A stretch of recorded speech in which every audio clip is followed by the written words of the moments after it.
Hello guys, good evening, Sir Zero here. Sa ngayon, nandito tayo sa Greenland Park. Pero hindi nyo siya makikita kasi nga, hindi siya masyado makikita kasi nga madilim. Pero pag minsan, magpunta ako dito ng umaga.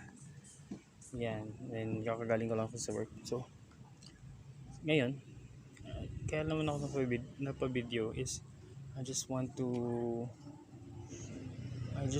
tell you na napatunayan ko na yung word na God will provide.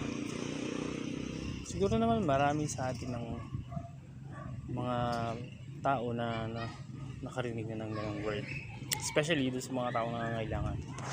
And then simple lang naman kasi talagang kanina kasi talagang walang-wala talaga kung parang tipong sobrang pagod, sobrang gutom, parang susuko ka na. Pero then suddenly a miracle happened kasi itong isang sir namin nagbigay ng nagulat ako, bigla na lang ako binigyan ng bread.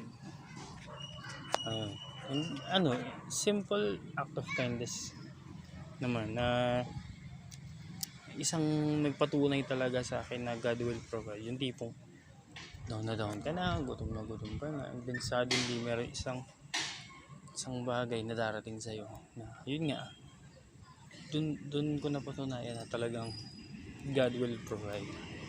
Kaya guys, share ko lang sa inyo is wag kayo mawawalan ng pag-asa. All things happen for a reason, all things happen for the perfect time. And kaya kung walang-wala talaga kayo, humingi lang kayo sa Kanya. God will always provide.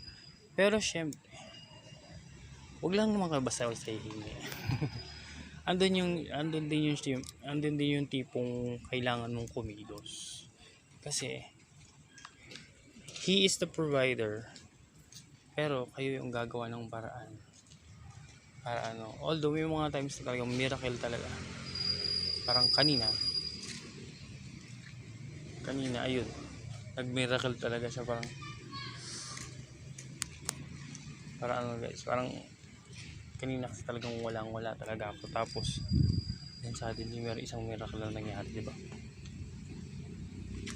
Isang pagpapatunay na talagang God will provide.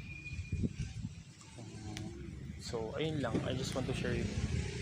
Gusto ko lang i-share sa inyo guys yung bagay na yun.